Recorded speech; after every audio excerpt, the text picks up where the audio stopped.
إن الله وملائكته يصلون على النبي يا أيها الذين آمنوا صلوا عليه وسلموا تسليما.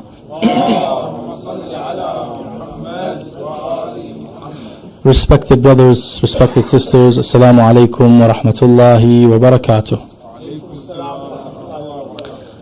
First and foremost, I'd like to extend my condolences to our brother Abu Ayah on the demise of his elder or older brother in Baghdad.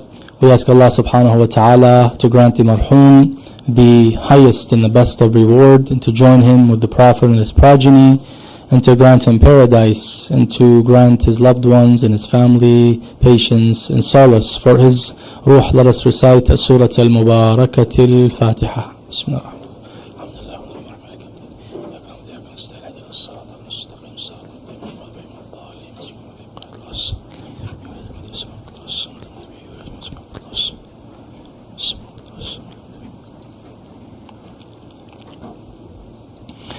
أعوذ بالله من الشيطان الرجيم. بسم الله الرحمن الرحيم، والحمد لله رب العالمين، والصلاة والسلام على سيدنا ونبينا محمد وعلى آله الطيبين الطاهرين.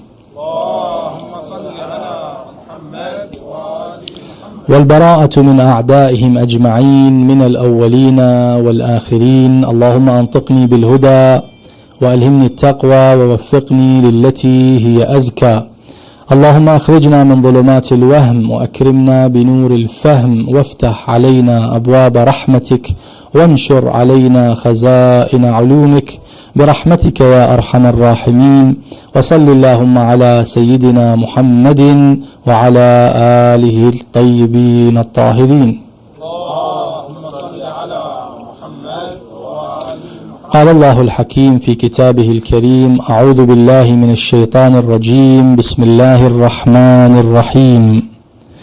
المنافقون والمنافقات بعضهم من بعض يأمرون بالمنكر وينهون عن المعروف.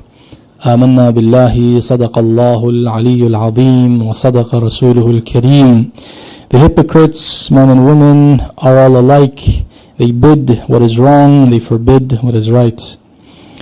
One of the very unique features and characteristics of the hypocrites who lived during the time of the Holy Prophet, peace and blessings be upon him and his purified progeny, is that they would enjoin what is wrong. They would enjoin munkar. They would call for munkar, explicitly or implicitly. Whenever they find a chance, they would call for what is munkar. And I'll explain what munkar means here. And they would command against or forbid what is ma'ruf and what is good. In this quality, although it was in a very limited group of hypocrites during the time of the Holy Prophet ﷺ, but the Prophet has warned his ummah that this social disease of enjoining what is evil and forbidding what is good, this social disease that is a feature of the hypocrites is going to reach many generations to come after the demise of Rasulullah, and it would penetrate the Muslim body. It's not going to be limited only to the hypocrites. Even the normal, ordinary Muslims, because what is a hypocrite? A hypocrite is one who does not believe in Rasulullah, but they express themselves or they claim that they believe in Rasulullah. إذا جاءك المنافقون قالوا نشهد أنك رسول الله والله يشهد أو يعلم أن المنافقين لكاذبون. Allah subhanahu wa ta'ala says, when the hypocrites come to you, they bear witness that you are the messenger of Allah. But Allah knows deep down they're lying.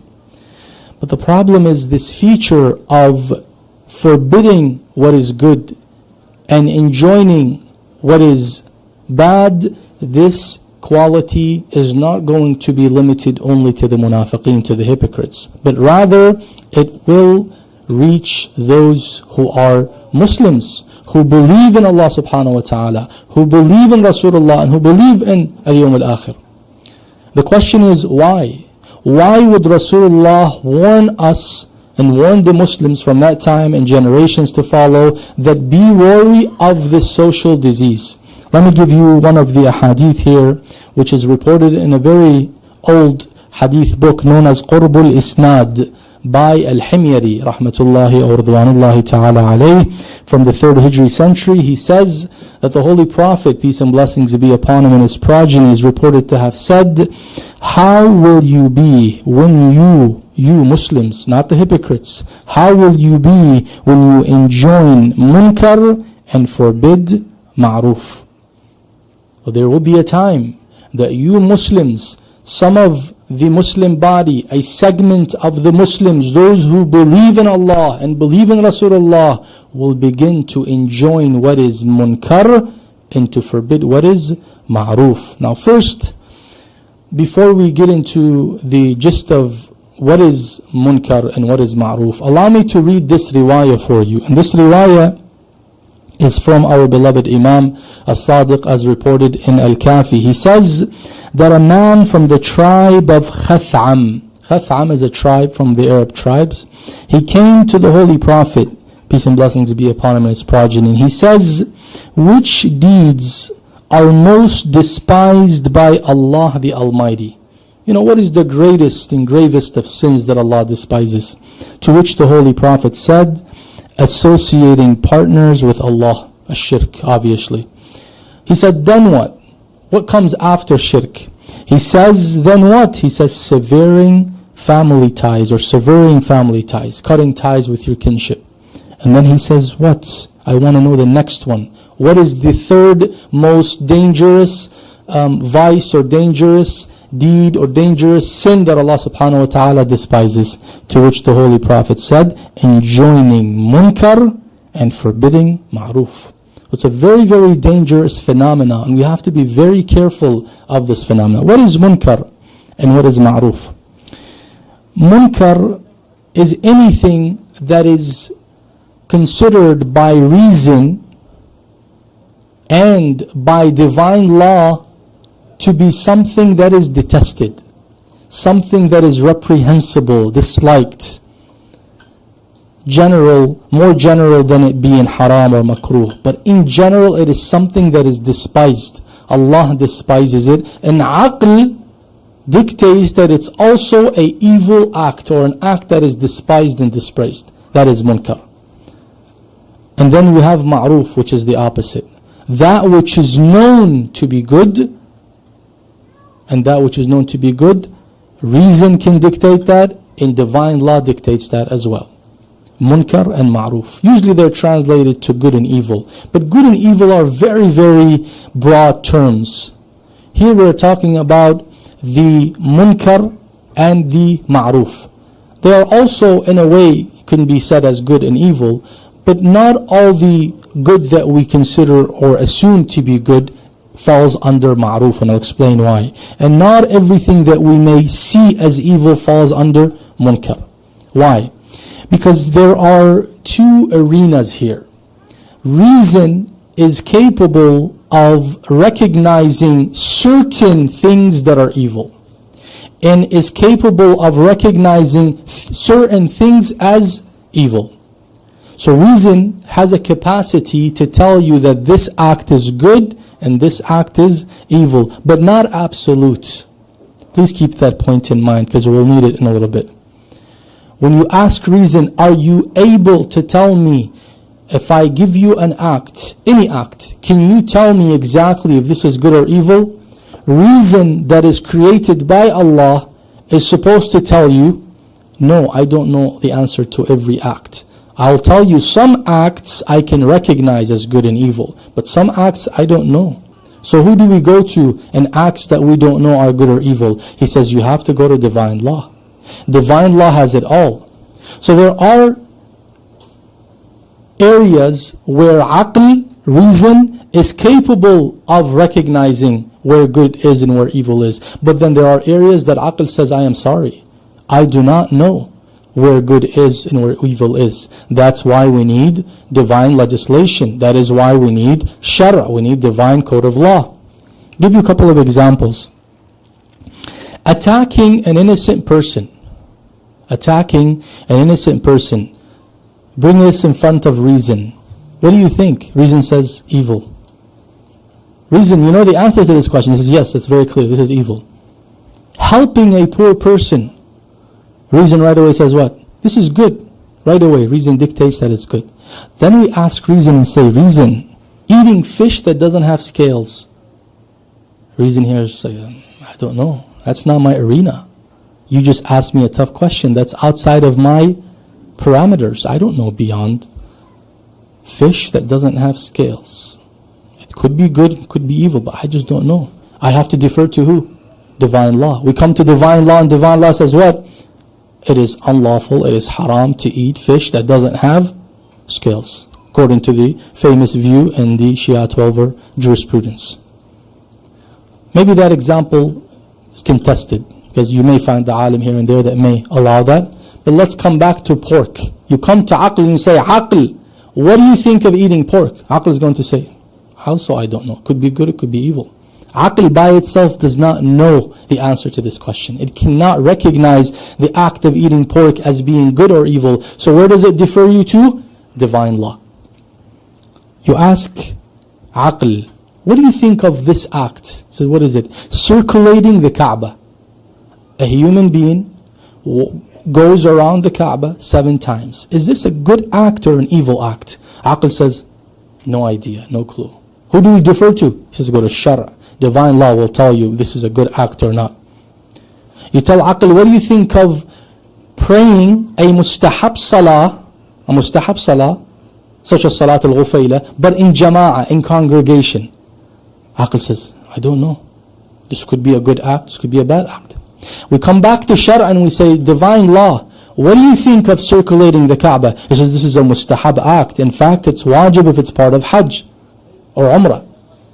So what do you think of performing salah for the sake of Allah in congregation, but mustahab salah? Shara says this is bid'ah, it's haram, it's innovation. So you see, aql says, I don't know. Where is the problem? When do we begin to enjoin what is munkar and forbid what is ma'ruf? When we allow aql, I want you to pay attention to this. When we allow reason, aql, to cross its permissible zone, its permissible limits in defining what is good and what is evil, then it begins to take the role of shara. And I'll repeat that once again just to clarify. What are the reasons behind why some Muslims believe in Allah, believe in Rasulullah, believe in the Akhirah, not hypocrites, enjoin what is wrong, يَأْمُرُونَ بِالْمُنْكَرِ, and forbid what is right, وَيَنْهَوْنَ عَنِ الْمَعْرُوفِ. Why is that? You Muslim, why are you doing this? Why are you forbidding me from good and you are encouraging me and enjoining me to act and engage in evil and sinful acts? Why? He says there are many reasons. Number 1, allowing reason to go beyond its permissible limits. When I allowed my aql to assume out of arrogance that it knows the answer to every question, I now will use my aql as a barometer to gauge actions, whether they are good or evil. I no longer defer to sharia like I was supposed to. Now you bring an act in front of me and I weigh it with my aql. Which aql? The aql that is tainted with desire, aql that is tainted with ego, aql that is tainted with ignorance. I use that kind of aql, this incomplete aql, and now I want to tell you this is good, I think, and in my opinion this is evil. Now what happens here? Because I shied away from shara and began to say, I think this is good and I think this is evil, what am I going to do next? I'm going to advise you to do what I think is good. So my intention is not to tell you to do evil. but because I have misidentified what is good and what is evil, because I have crossed the limit and I took the role of Sharia. Someone could come and tell you, yeah, Islam says this about this, whatever matter is. Hijab comes to mind as an example. But I think, in my opinion, this is contextual. During the time of Rasulullah, these Arabs and their, customs and traditions, and Islam had to, deal with that situation, so it imposed hijab. But today we are more modern and life has advanced, and it's not necessary to observe hijab as long as you are modest. You say, who says? Who says? He says, I think. You say, hold on. You just passed your limits. There's no I think. This is what Islam says. We come to the Quran, we have a clear verse about hijab. We come to the ahadith, the ijma' of Muslimin, clearly says that hijab is wajib at all times in front of a non-mahram. And it's not contextual, and it's not based on time and space. He said, no, I don't agree with that. I think. So now, because they have used their own personal judgment and took the role of Sharia, now they're going to tell you, don't wear hijab. So what are they doing? يَنْهَوْنَ عَنِ الْمَعْرُوفِ. They are forbidding what is evil. Is it because they don't like ma'ruf? No. Because they think it's munkar. Why? Because of their personal judgment.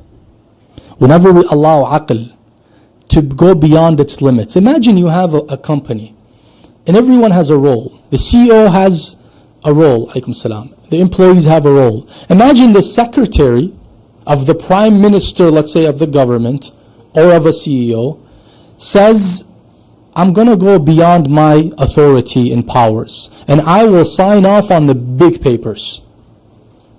And the CEO finds out. Would the CEO have the right to reprimand or fire that employee? Yes. Why? Because they have crossed their limit. Their duty was not to sign off on these big papers or big checks. These are the authority of that CEO or that prime minister. They don't have the right to do things that were not assigned to them. Same thing here. Aql was assigned a limit. The limit is what it recognizes clearly as good and as evil. But anything beyond that is not subject to its personal judgment. Therefore, it has to defer to shar. I always mention this example to you. When you come to aql that has no idea what shar is, and you say, I have a father who just passed away, and they have 2 children, 1 boy, 1 girl, and I have their estate here, their legacy, their earth of the father. How do I distribute? You know what aql is going to tell you by default? 50-50, that's fair. But you come to shar, and what does shar say? لِلذَّكَرِ مِثْلِ حَظِّ الْأُنْثَيَيْنِ. So who's right and who's wrong? Shar is right, I am wrong. How come Shara is not wrong and I am right? Because Shara comes from a ma'soom, from an infallible source, from Allah subhanahu wa ta'ala, and my aql is not infallible. And there's no way I can allow the judgment of a non-infallible to take precedence over a judgment of a infallible. That's common sense. But when I say I think and what I think, this is when it becomes personal judgment. We have to differentiate. Aql has 2 different dictations. Some of aql's dictates are certain, absolute. 1 + 1 = 2. There's no mistake in that. Day and night cannot unite at the same time and at the same place. Meaning right now here in Minneapolis, it can't be both day and night. It's either day or night. 2 contradictories cannot both be true at the same time, same place, and the rest of the 8 conditions that you know. Therefore, these dictates of aql, we have no problem with. The problem is with the assumptions of aql. The assumptions of aql are not, they don't give us certainty, they don't give us facts. Assumptions cannot be given precedence over haqa'iq, over facts. Sharia doesn't give you assumptions. إِنَّ الظَّنَّ لَا يُغْنِي مِنَ الْحَقِّ شَيْئًا. One does not give you much haqq. Sharia gives you facts. إِنَّ هَذَا لَهُوَ الْحَقِّ. Sharia gives you facts. But aql, aside from its factual reasoning, gives you what?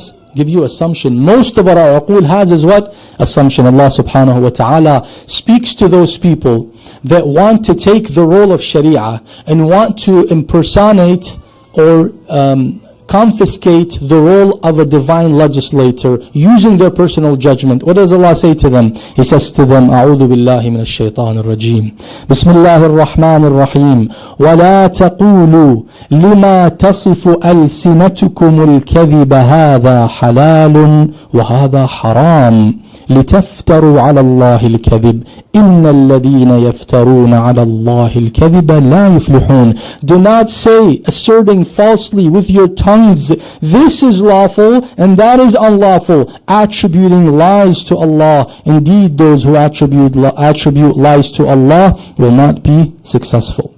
So the first reason why a Muslim would command and enjoin doing what is wrong and forbid people from doing what is right is what? Is relying on personal judgment and crossing their limits. The second reason, having a flawed understanding of Islam. Many people today that talk about Islam and that say you should do this and you should avoid this, they have a flawed understanding.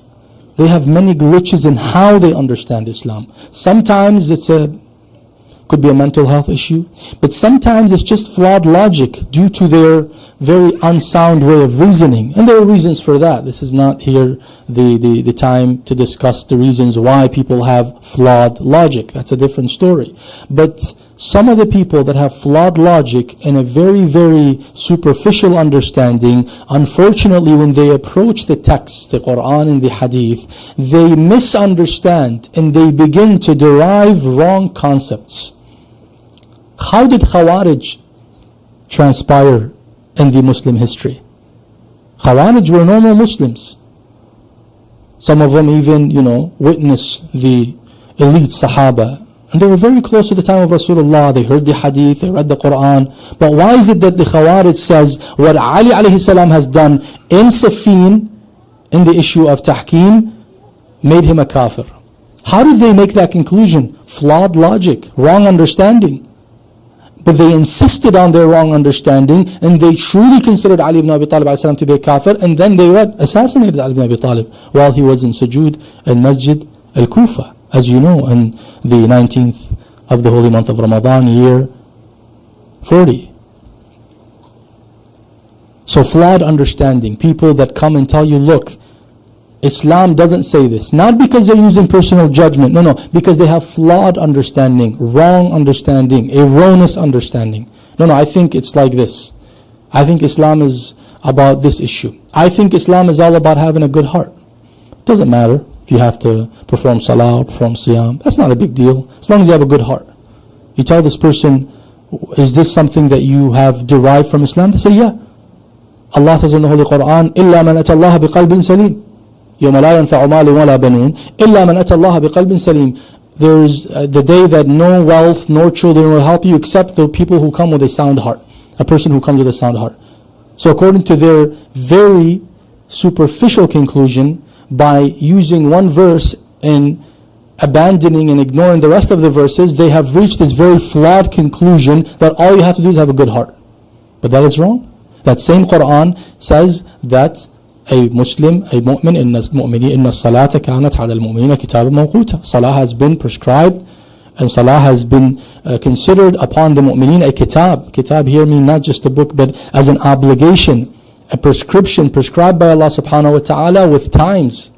This is the second reason. The third reason I want to conclude is a very dangerous reason. This is a Muslim who doesn't really have flawed logic in general. This is a Muslim who's not really relying on personal judgment per se, but this is a Muslim who has a very, very weak confidence in their Muslim identity, and they feel that they have to please the secular world. They have to fit in. They have to fit in. Why are you doing all this? Well, what are the West going to say about us? The West think that this is wrong, so therefore, don't do it. The West think that this is good, therefore we should do it. So the West is now the criteria, and by West I don't mean the people, I mean the agendas and the philosophies and the secular ideologies. that some people are very mesmerized by. The West said. What makes you think the West is right? Oh, look at their technology, look at their military advancement, look. But who says that these things are a criterion? Fir'aun had rivers flowing under him. Fir'aun had all kinds of power and strength and wealth. Does that make him better than Musa? In fact, that logic was used by Fir'aun. He says to his people, how can you follow this Musa? He's poor, he's this, he's that, and look at me, I have all this, I have the kingdom of Egypt. That is a very flawed way of thinking, and at the same time is a very way that denotes that a person has zero confidence in their religious identity. Allah subhanahu wa ta'ala clearly warns these people who are always about pleasing the other, وَلَا تَرْكَنُوا إِلَى الَّذِينَ ظَلَمُوا فَتَمَسَّكُمُ النَّارِ وَمَا لَكُم مِّن دُونِ اللَّهِ مِنْ أَوْلِيَاءٍ ثُمَّ لَا تُنصَرُونَ. Do not incline towards the wrongdoers, lest the fire would touch you, and you will not have any friends or loyalists besides Allah, then you will not be helped. We need to be careful, my dear brothers and sisters, not to try to please others at the expense of our religiosity, not to let go and compromise our values because others are not satisfied. We are not responsible to convince other people of our beliefs and our practices. Yes, we will present them in the most modern way and explain them. But if somebody chooses not to accept and chooses to consider this to be an act of evil, that is on them, not on me. Someone comes and says, for example, we all need to be vegans moving forward because some ideologies see that slaughtering animals as an inhumane act. You see? Where Allah subhanahu wa ta'ala in the Quran, in the Hadith have given us the permission to do so. This person says, but others think it's an inhumane. So now who do we take? Allah, who says it is absolutely okay and humane, or others who think it's inhumane? If I don't have confidence in the religion of Allah, I'm going to hide behind others and I'm going to say, yeah, this is inhumane. أقول قولي هذا وأستغفر الله لي ولكم وآخر دعوانا أن الحمد لله رب العالمين والصلاة والسلام على خير خلق الله أجمعين محمد وعلى آله الطيبين الطاهرين.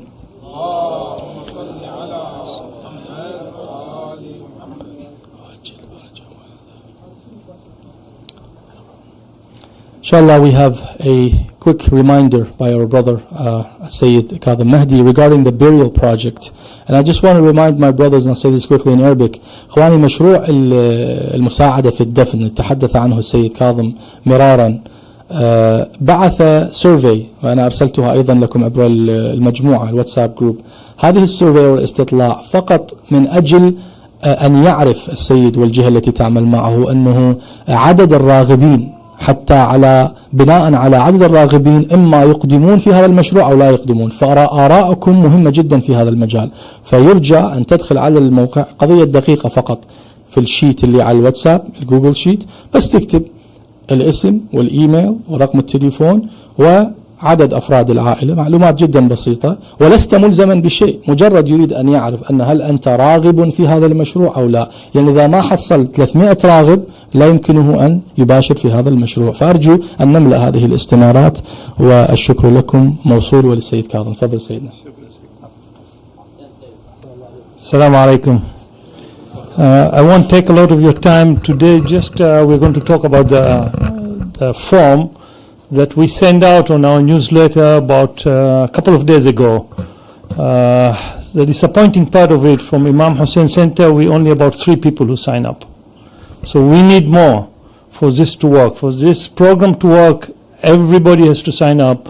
So if you have your phone, please, you can scan that one, and that will take you to the Google Doc, and you can sign in. And I'm going to give you this paper so you can read about it. At the end of that, at the bottom there is a QR code. Scan it. It will take you to the Google document. It takes literally, Adam just did it. He said it took him 30 seconds. It took me, I was doing some testing on it. It took me 1 minute. So it won't take you more than 1 minute.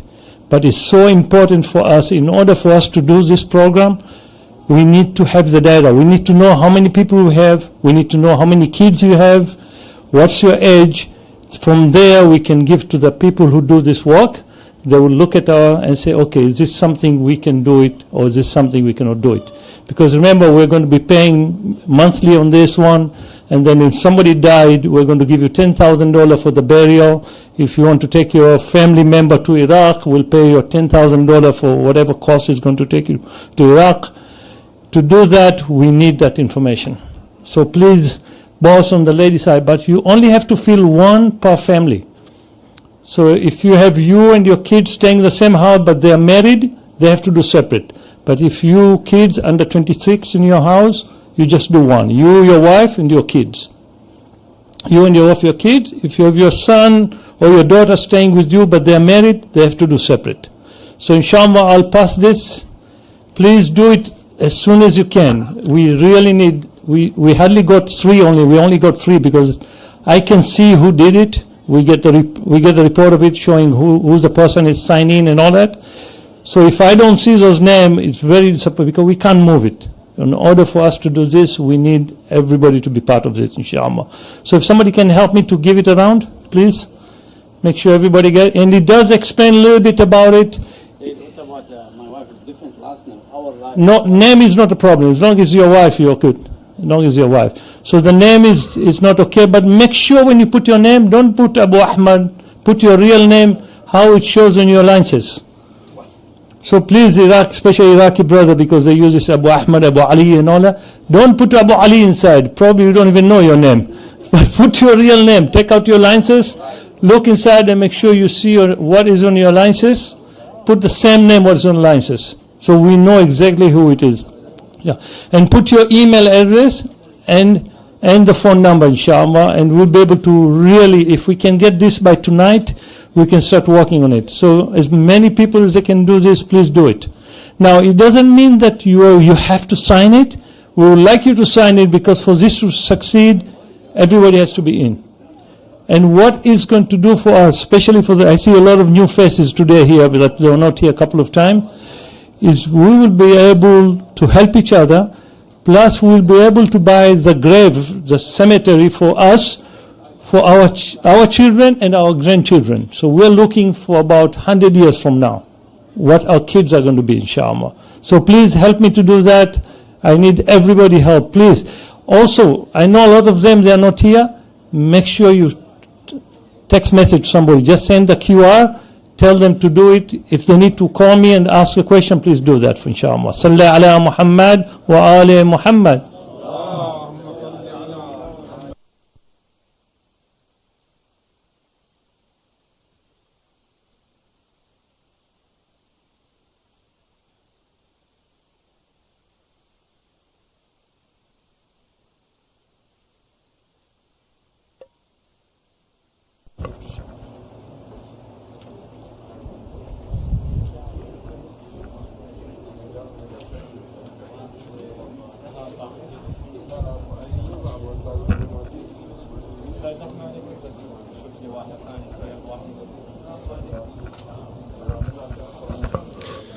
اللهم صل على محمد وآل محمد.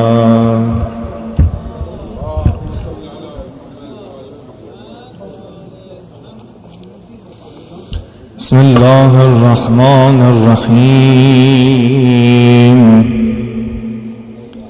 يا أيها العزيز مسنا وأهلنا الضر وجئنا ببضاعة مزجاة.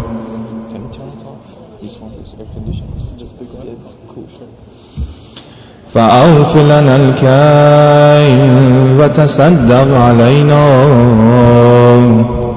إن الله يجزي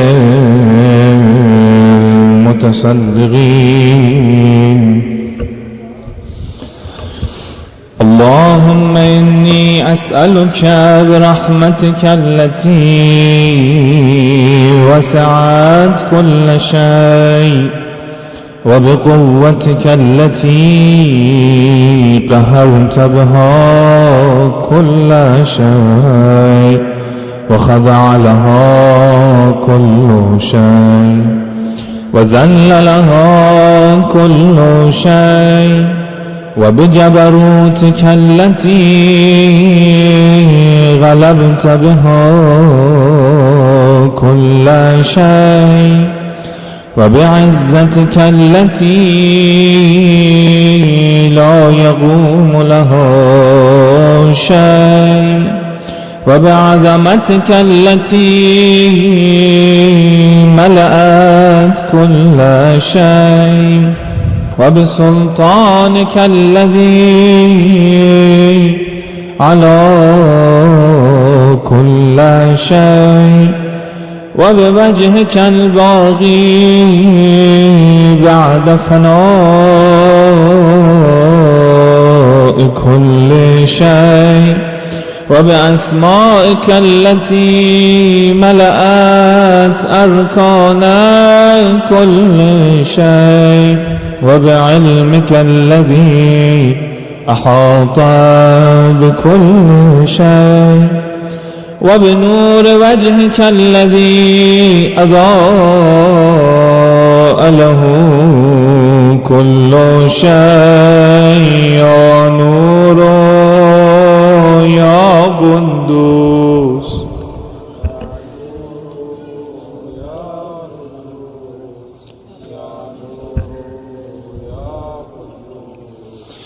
يا أول الأولين ويا آخر الآخرين اللهم اغفر لي الذنوب التي تهتك العصام اللهم اغفر لي الذنوب التي تنزل النقام اللهم اغفر لي الذنوب التي تغير النعم اللهم اغفر لي الذنوب التي تحبس الدعاء اللهم اغفر لي الذنوب التي تنزل البلاء اللهم اغفر لي الذنوب اللهم اغفر لي كل ذنب أذنبته وكل خطيئة أخطأته اللهم إني أتقرب إليك بذكرك وأستشفع بك إلى نفسك وأسألك بجودك أن تدنيني من قربك وأن توزعني شكرك وأن تلهمني ذكرك اللهم إني أسألك سؤال خاضع متذلل خاشع أن تسامحني وترحمني وتجعلني بقسمك راضيا قانعا وفي جميع الأحوال متواضعا اللهم وأسألك سؤال من اشتدت فاقته وأنزل بك عند الشدائد حاجته وعظم فيما عندك رغبته اللهم عظم سلطانك وعلى مكانك وخفي مكرك وظهر أمرك وغلب قهرك وجرت قدرتك ولا يمكن الفرار من حكومتك. اللهم لا أجد لذنوبي غافرا ولا لقبائحي ساترا ولا لشيء من عملي القبيح بالحسن مبدلا غيرك. لا إله إلا أنت سبحانك وبحمدك ظلمت نفسي.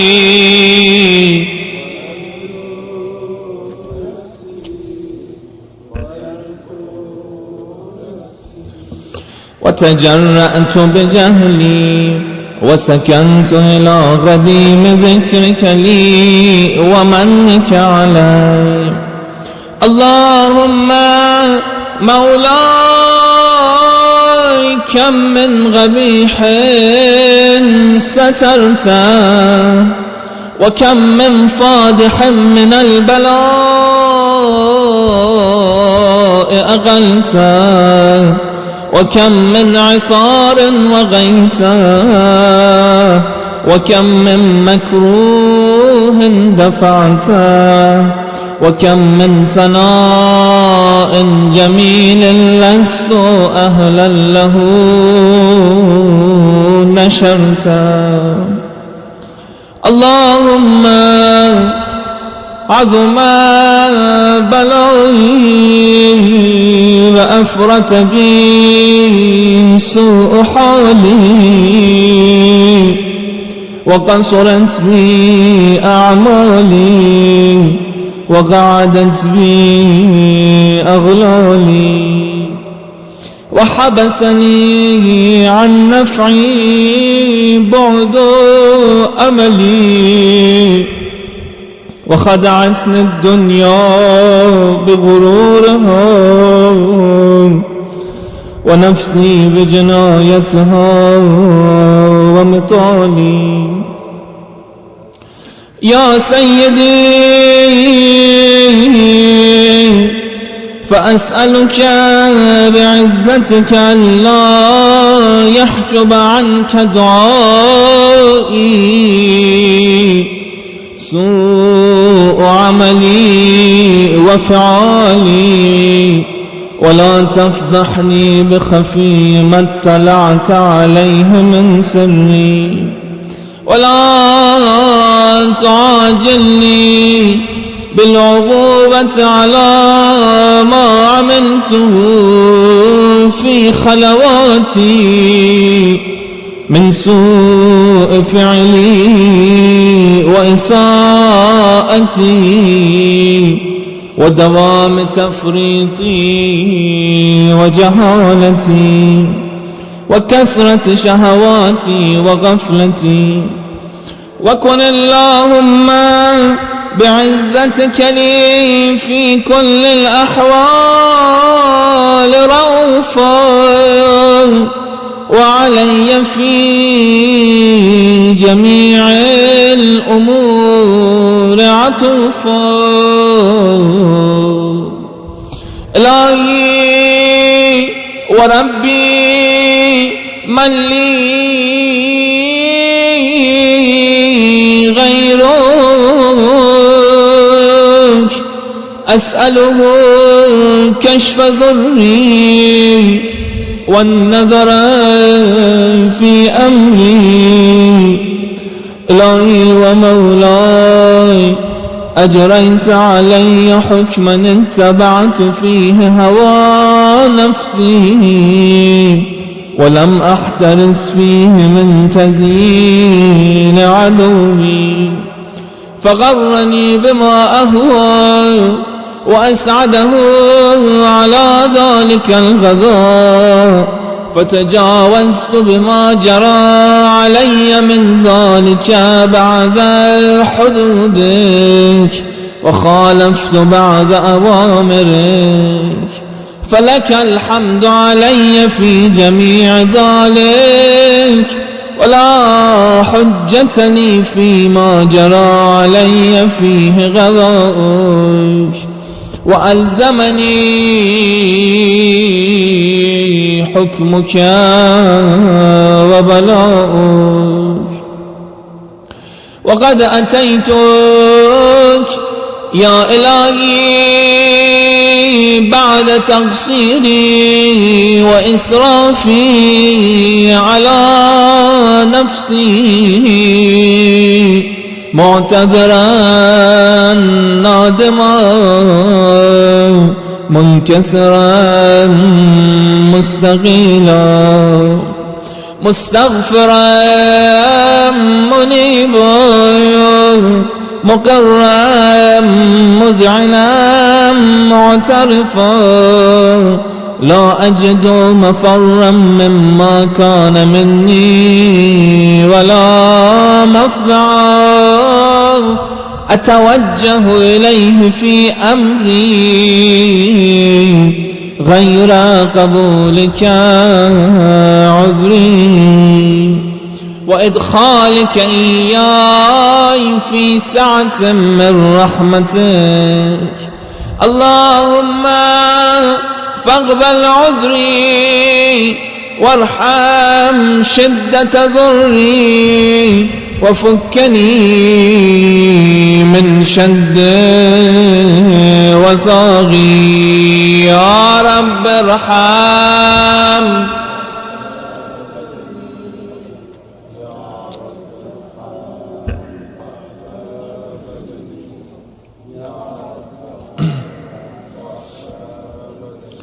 ورقة جلدي ودقة عزمي يا من بدا خلقي وذكري وتربيتي وبري وتغذيتي، هبني لابتداء كرمك وصالف برك بي يا إلهي وسيدي وربي. أتراك معذبي بنارك بعد توحيدك، وبعد ما انطبع عليه قلبي من معرفتك، ولهج به لساني من ذكرك، واعتقده ضميري من حبك، وبعد صدق اعترافي ودعائي خاضعا لربوبيتك. هيهات أنت أكرم من أن تضيع من ربيته، أو تبعد من أدنيته، أو تشرد من آويته، أو تسلم إلى البلاء من كفيته ورحمته. وليت شعري يا سيدي وإلهي ومولاي، أتسلط النار على وجوه خرت لعظمتك ساجدا، وعلى ألسن نطقت بتوحيدك صادقا، وبشكرك مادحا، وعلى قلوب اعترفت بإلهيتك محققا، وعلى ضمائر حوت من العلم بك حتى صارت خاشعة، وعلى جوارح سعت إلى أوطان تعبدك طائعة، وأشارت باستغفارك مذعنة.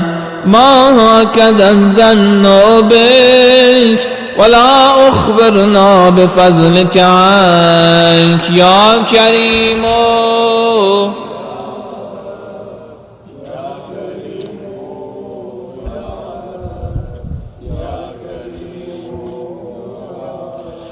وأنت تعلم ضعفي عن قليل من بلاء الدنيا وعقوباتها، وما يجري فيها من المكاره على أهلها، على أن ذلك بلاء ومكروه غليل مكثوه يسير بغاؤه غسير مدته. فكيف احتمالي لبلاء الآخرة وجليل وقوع المكاره فيها، وهو بلاء تطول مدته ويدوم مغامه ولا يخفف عن أهله، لأنه لا يكون إلا عن غضبك وانتقامك وسخطك، وهذا ما لا تقوم له السماوات والأرض. يا سيدي فكيف لي وأنا عبدك الضعيف الذليل الحقير المسكين المستكين. يا إلهي وربي وسيدي ومولاي، لأي الأمور إليك أشكو ولما منها أذج وأبكي، لأليم العذاب وشدته أم لطول البلاء ومدته؟ فلئن سيرتني للعقوبات مع أعدائك وجمعت بيني وبين أهل بلائك وفرقت بيني وبين أحبائك وأوليائك، فهبني يا إلهي وسيدي ومولاي وربي، صبرت على عذابك فكيف أصبر على فراقك، وهبني صبرت على حر نارك فكيف أصبر عن النظر إلى كرامتك. أم كيف أسكن في النار ورجائي عفوك، فبعزتك يا سيدي ومولاي أقسم صادقا لئن تركتني ناطقا لأذجن إليك بين أهلها ضجيج الآملين، ولأصرخن إليك صراخ المستصرخين، ولأبكين عليك بكاء الفاقدين، ولأنادينك أين كنت يا ولي المؤمنين، يا غاية آمال العارفين، يا غياث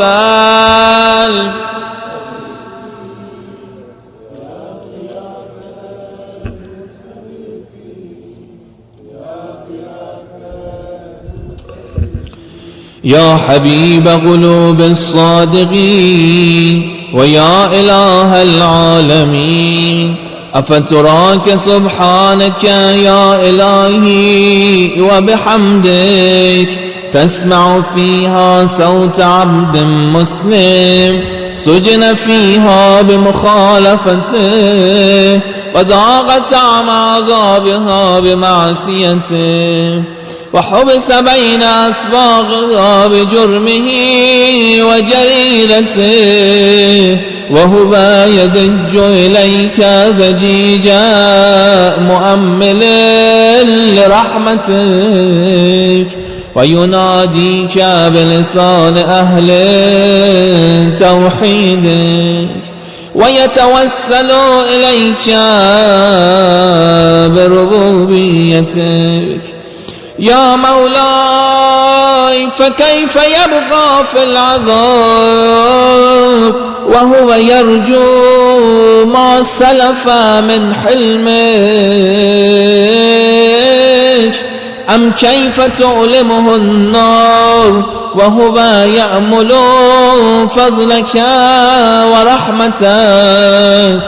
أم كيف يحرقه لهيبها وأنت تسمع صوته وترى مكانه؟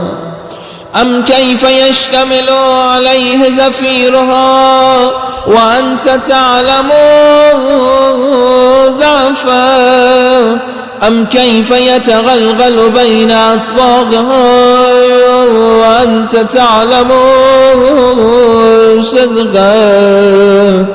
أم كيف تزجره زبانيتها وهو يناديك يا ربه؟ أم كيف يرجو فضلك في عتقه منها فتتركه فيها؟ هيهات ما ذلك الظن بك ولا المعروف من فضلك ولا مشبه لما عملت به الموحدين من برك وإحسانك. فباليقين أقطع لولا ما حكمت به من تعذيب جاحديك وقضيت به من إخلاد معانديك لجعلت النار كلها بردا وسلاما وما كان لأحد فيها مغرا ولا مقاما، لكنك تقدست أسماؤك أقسمت أن تملأها من الكافرين من الجنة والناس أجمعين، وأن تخلد فيها المعاندين، وأنت جل ثناؤك قلت مبتدأ وتطولت بالإنعام متكرما.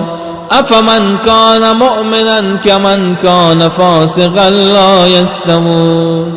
إلهي وسيدي فأسألك بالقدرة التي قدرتها وبالقضية التي حتمتها وحكمتها وغلبت من عليه أجريتها أن تهب لي في هذه الليلة وفي هذه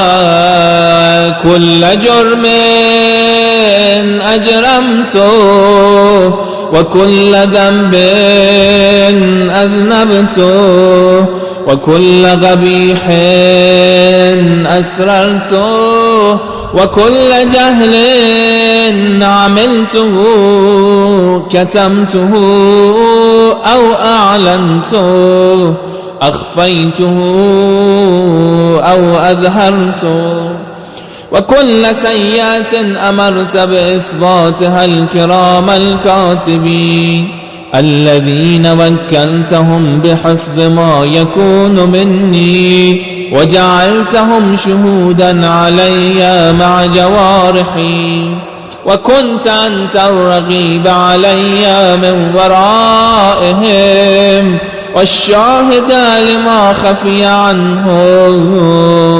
وبرحمتك أخفيت وبفضلك سترت، وأن توفر حظي من كل خير أنزلت أو إحسان فضلته أو بر نشرته أو رزق مسطته أو ذنب تغفروه أو خطأ تستروه يا ربي.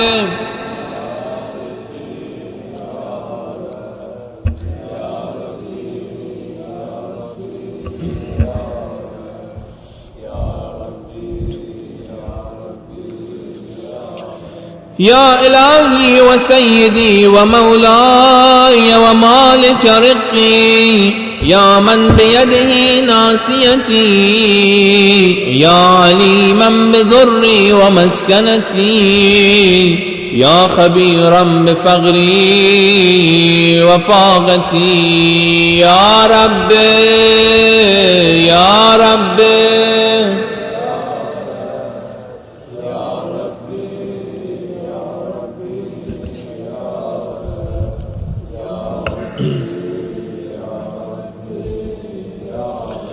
أسألك بحقك وقدسك وأعظم صفاتك وأسمائك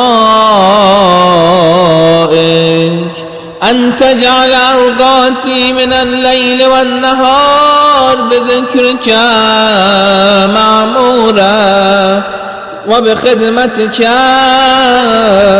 موصولة، وأعمالي عندك مقبولة، حتى تكون أعمالي وأورادي كلها وردا واحدا، وحالي في خدمتك سرمدا. يا سيدي يا من عليه معولي، يا من إليه شكوت أحوالي، يا ربي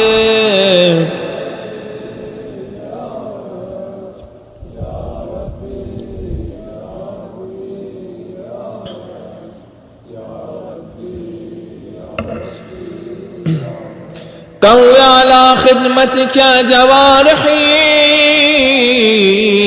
واشدد على العزيمة جوانحي،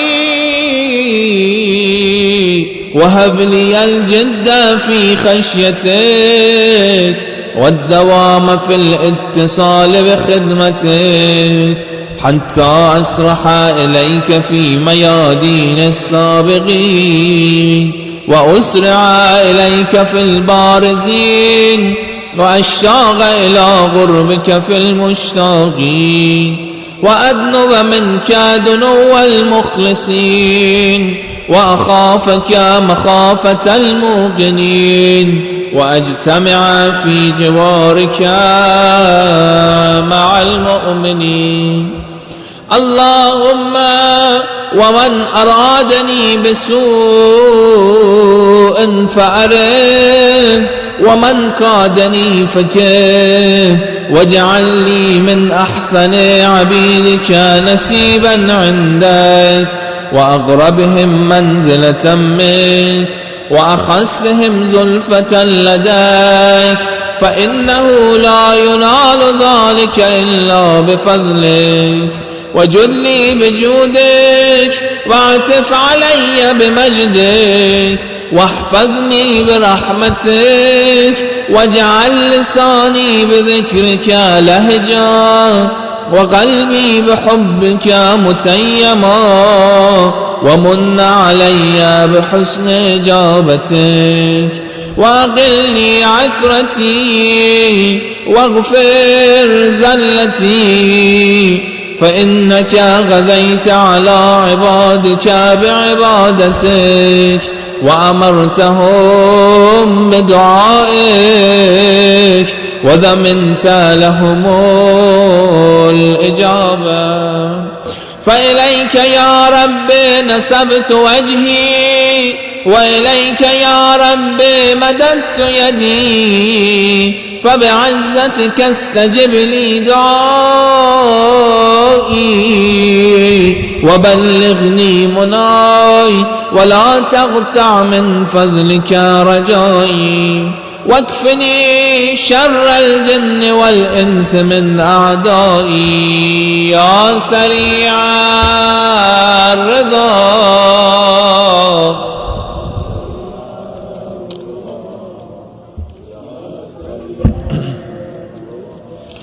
اغفر لمن لا يملك إلا الدعاء، فإنك فعال لما تشاء، يا من اسمه دواء،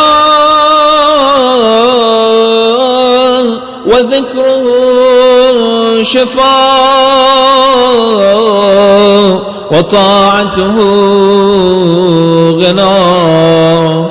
ارحم من رأس ماله الرجاء وسلاحه البكاء.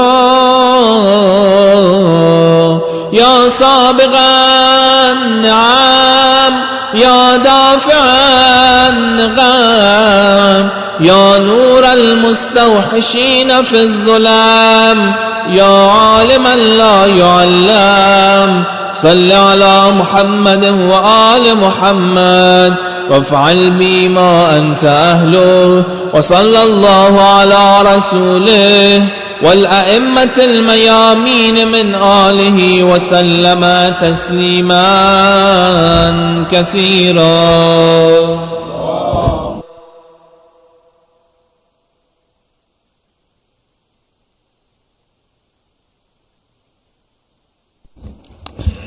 الإخوة الكرام، السلام عليكم جميعا ورحمة الله وبركاته.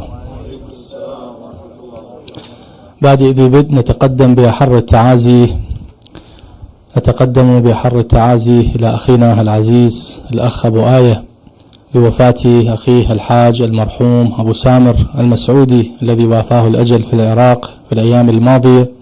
نسأل الله تبارك وتعالى بحق هذه الليلة وبحق نبينا وآله أن يتغمد الفقيد الحاج أبو سامر بواسع رحمته ويعرف بينه وبين النبي وآله، وأن يمن على أهله وذويه بالصبر والسلوان، إنه سميع مجيب. إلى روحه نقرأ الفاتحة مع الإخلاص 3 قبلها صلوات على محمد وآل محمد. اللهم صل على محمد وآل محمد.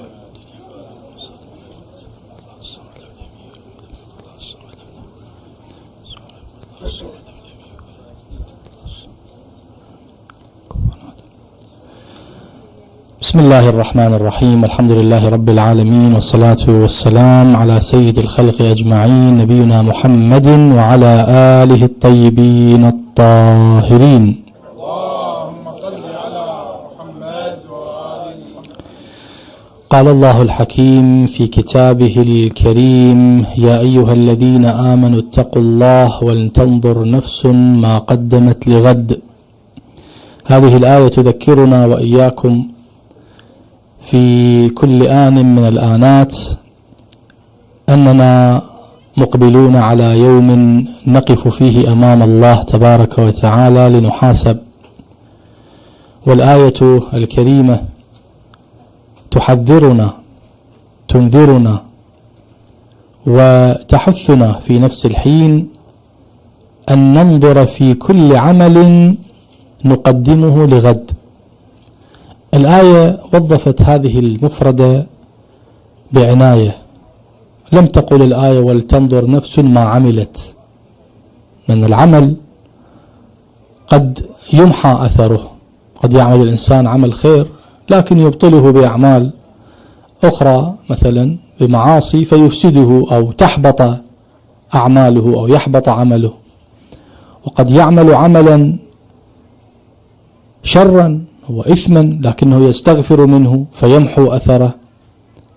الآية لم تعبر بذلك، قالت فلتنظر نفس ما قدمت، أي العمل الذي تقدمه أمامك والذي يصل إلى ذلك العالم. فلتنظر كل عمل تريد أن تقدمه أو تقوم به ليكون أمامك في البرزخ، أمامك في القيامة وما بعد القيامة، انظر في هذا العمل، لأن هذا العمل سيتجلى ويتمظهر بمظهر. إن كان عملا حسنا فسيكون المظهر مظهر ملكوتي، مظهر جميل نوراني يوفر لك السعادة سواء في القبر أو في الآخرة. وإن كان هذا العمل عملا سيئا فإنه يتمظهر بمظهر مخيف ومظهر على كل حال بعيد عن الجمال وعن الحسن، مظهر مخيف ومظهر مرعب ومظهر تمجه النفوس، يكون سببا في تعاسة الإنسان. يوم تبلى السرائر ومن يعمل مثقال ذرة خيرا يره ومن يعمل مثقال ذرة شرا يره. فالموت يذكرنا. نحن الآن في تأبين، نؤبن الحاج المرحوم أبو سامر المسعودي، ونؤبن الشهداء أيضا في هذه المناسبة كذلك، كل شهداء الإسلام. هذه كلها تذكير لنا جميعا. نحن عندما ننظر إلى ما يجري في عالمنا الإسلامي من ظلم وانتهاكات تقع على إخواننا سواء في غزة أو في لبنان أو في غيرها من الأماكن، هذه كلها نذر أيها الأحبة. الإنسان يعني لا يضمن حياته، يستيقظ الإنسان وإذا بالصواريخ على رأسه مثلا، وإذا به شهيد. طبعا هنيئا للشهداء، ولكن الإنسان أيضا قد يخرج من هذه الدنيا من غير شهادة، يخرج هكذا يموت كما يموت سائر الناس. لكن ما يهون الخطب أن الإنسان المؤمن الموالي الصادق المخلص بحسب ما جاء في الروايات من مات على حب محمد وآله مات شهيدا. فهذه نعمة من الله بها علينا، على محبي النبي وآله، على السائرين على نهجهم، أننا إذا نموت إن شاء الله نموت ونحظى بكرامة الشهادة عند الله تبارك وتعالى.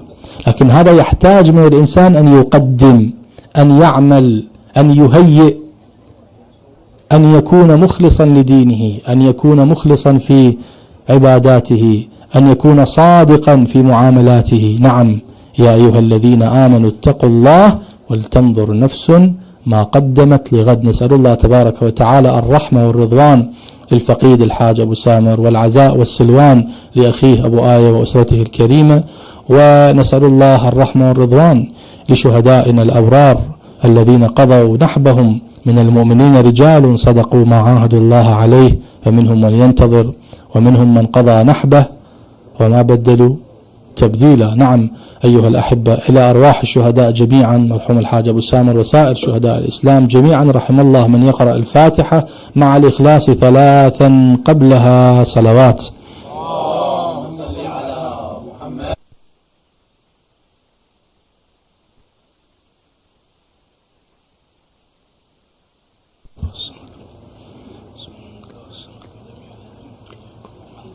صلى الله عليكم، جزاكم الله خير، بارك الله بكم، الله يحفظكم إن شاء الله، حياكم.